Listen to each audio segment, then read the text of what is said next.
இளவரசன் கல்யாணம் பண்றதுக்காக கிராமத்து மக்கள் எல்லாத்தையுமே அரண்மனைக்கு விருந்துக்கு வர சொல்றாரு. இதை கேள்விப்பட்ட சிண்ட்ரெல்லா அவங்க ஸ்டெப் மதர்ட்ட நானும் இந்த விருந்துல கலந்துக்கலாமான்னு சொல்லும்போது ஸ்டெப் மதர் சொல்றாங்க, என்னோட 2 பொண்ணுகளும் நான் மட்டும் தான் போறோம், உனக்கும் ட்ரெஸ் செய்யறதுக்கு பணம் இல்லைன்னு சொல்லி இந்த பொண்ணை வந்து திட்டுறாங்க. இதனால சிண்ட்ரெல்லா பாத்தீங்கன்னா அவங்க அம்மாவோட பழைய ட்ரெஸ் எடுத்து தச்சு ஒரு ட்ரெஸ்ஸை போட்டு வரா. இதை பார்த்த ஸ்டெப் மதரோட 2 பொண்ணுகளும் கோவப்பட்டு சிண்ட்ரெல்லாவோட ட்ரெஸ்ஸை கிழிச்சிட்டு இப்ப உங்ககிட்ட ட்ரெஸ் இல்ல, அதனால நீ அரண்மனைக்கு வரக்கூடாதுன்னு சொல்லிட்டு அங்க இருந்து போயிடுறாங்க. இதனால சிண்ட்ரெல்லா பாத்தீங்கன்னா கண்ணீர் விட்டு அழுதுகிட்டே இறந்து போன அவங்க அம்மா கிட்ட சொல்றா, மத்தவங்களுக்கு நல்லது செஞ்சா நமக்கு நல்லது கிடைக்கும் நீங்க, ஆனா எனக்கு எந்த நன்மையும் கிடைக்கலன்னு சொல்லி கவலைப்பட்டு இருக்கும்போது அந்த இடத்துல ஒரு வயசான அம்மா பசிக்குதுன்னு சொல்றாங்க. இதனால சிண்ட்ரெல்லா அவளோட அழுகையை மறைச்சிக்கிட்டு அவங்களுக்கு கொஞ்சம் பாலா கொடுக்குறா. இதை பார்த்து அந்த வயசான அம்மாவும், உன் மனசுல அவ்வளவு கவலை இருந்து எனக்கு உதவி பண்ண நினைக்கிறியே, சீக்கிரமா அரண்மனைக்கு போக ரெடி ஆகுன்னு. இதை கேட்ட சிண்ட்ரெல்லாக்கு ஒண்ணுமே புரியல. உடனே பாத்தீங்கன்னா அந்த வயசான அம்மா ஒரு தேவதையா மாறிடுறாங்க. அதுக்கப்புறமா ஒரு பூசணிக்காவை வந்து சவாரி பண்ற ஒரு வண்டியா மாத்திட்டு எலிகளை குதிரையா மாத்தி தவளைகளை காவலாளியா மாத்துறாங்க. இதை பார்த்த சிண்ட்ரெல்லாவால நம்பவே முடியல. அதுக்கப்புறமா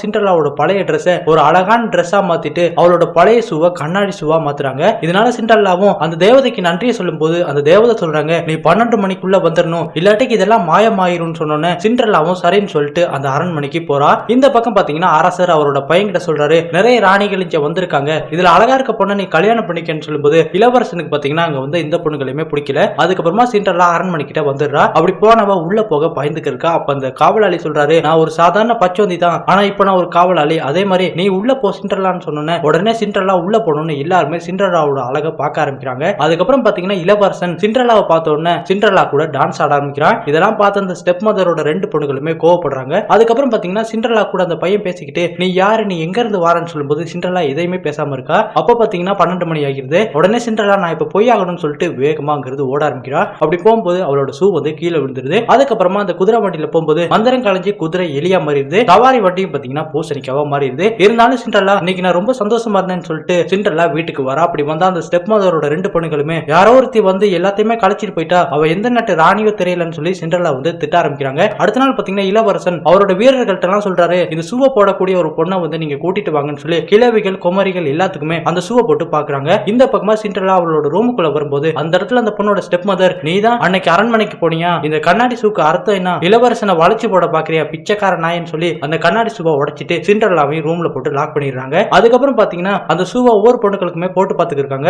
அப்படியே பாத்தீங்கன்னா இந்த அம்மாவோட 2 பொண்ணுகளுக்குமே அந்த சூவை போடும்போது அவங்களோட காலுக்குள்ள அந்த சூ போல. உடனே அவங்க வீட்டுக்குள்ள வேலைக்காரவங்க யாராவது இருக்காங்களான்னு சொல்லும்போது ஸ்டெப் மதர் இல்லங்கிறாங்க. அப்ப அந்த காவலாளி ட்ரெஸ்ல இருந்து இளவரசன் வராரு. வந்தவரு உள்ள போய் பார்த்தா அந்த இடத்துல சிண்ட்ரெல்லா இருக்கா. அதுக்கப்புறம் சிண்ட்ரெல்லாக்கு அந்த சூவை போடும்போது அந்த சூவுமே பொருந்தது. இதனால இளவரசன், நீதான் அன்னைக்கு அரண்மனைக்கு வந்த பொண்ணா, உன்னை நான் கல்யாணம் பண்ணிக்க உனக்கு சம்மதமான்னு சொல்லும்போது சிண்ட்ரெல்லாவும் சரிங்கிறா. அதுக்கப்புறம் பாத்தீங்கன்னா சிண்ட்ரெல்லாக்கும் இளவரசனுக்கும் கல்யாணம் நடக்குது.